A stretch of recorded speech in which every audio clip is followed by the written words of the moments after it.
नमस्कार दोस्तों। आप सुन रहे हैं एक सच्ची अपराध कहानी।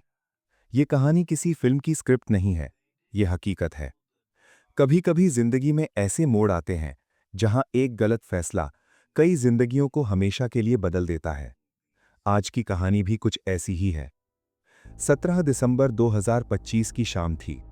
पंजाब के लुधियाना शहर में सर्दी बढ़ चुकी थी। सड़कों पर रोज की तरह चहल पहल थी।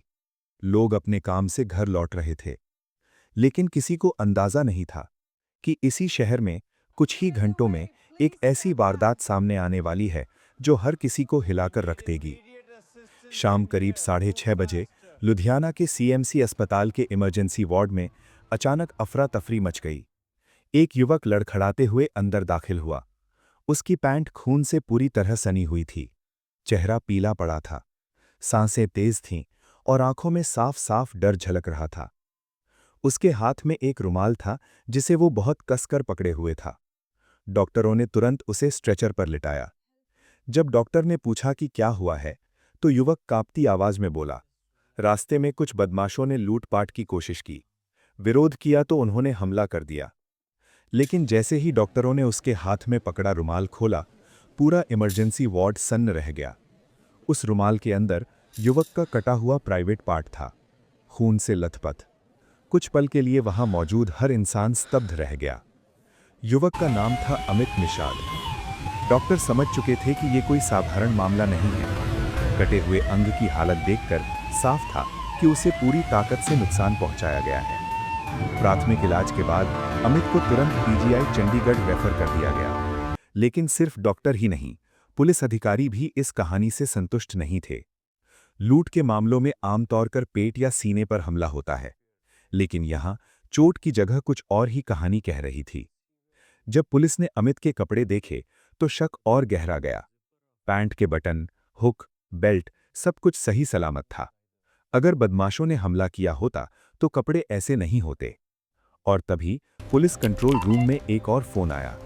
सूचना थी, इंडो अमेरिकन होटल, कमरा number All right. 203। Tell me exactly वहां what एक is युवती happening. की नग्न लाश मिली है। जब पुलिस होटल पहुंची और कमरे के अंदर देखा तो उनके पैरों तले जमीन खिसक गई। बिस्तर पर एक युवती की लाश और पास ही पड़ा एक पुरुष का कटा हुआ अंग।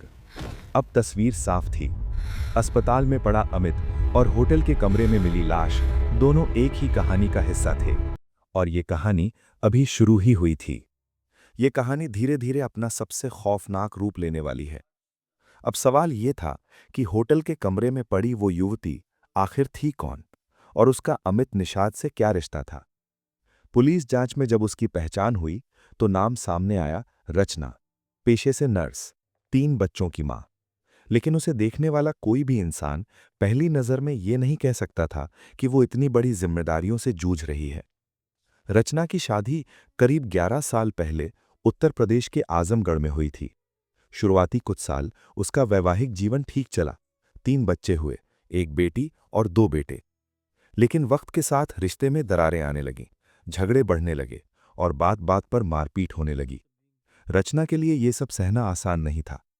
करीब 1.5 साल पहले उसने एक बड़ा फैसला लिया, पति से अलग रहने का। घरेलू हिंसा का मामला दर्ज कराया। पति को जेल भी जाना पड़ा। लेकिन रचना की जिंदगी में सबसे बड़ा सदमा तब आया जब उसकी बड़ी बेटी की मौत हो गई। फेफड़े फेल हो गए थे। एक मां के लिए इससे बड़ा दर्द कुछ नहीं होता। पति से अलगाव, बेटी की मौत और 3 बच्चों की जिम्मेदारी, इन सब ने रचना को अंदर से तोड़ दिया था। वो लुधियाना में किराए के एक छोटे से कमरे में अपने बच्चों के साथ रहने लगी। नर्सिंग का काम करती थी, लोगों का इलाज करती थी। दिन में मजबूत दिखती थी, लेकिन रातें अकेलेपन में कटती थी। इसी दौर में रचना की मुलाकात हुई अमित निषाद से। अमित उम्र में उससे छोटा था, एम्ब्रॉयडरी का काम करता था। साधारण परिवार से आने वाला युवक, लेकिन सपने बड़े देखता था। पहली मुलाकात में अमित को यह अंदाजा ही नहीं हुआ कि रचना शादीशुदा है और 3 बच्चों की मां है।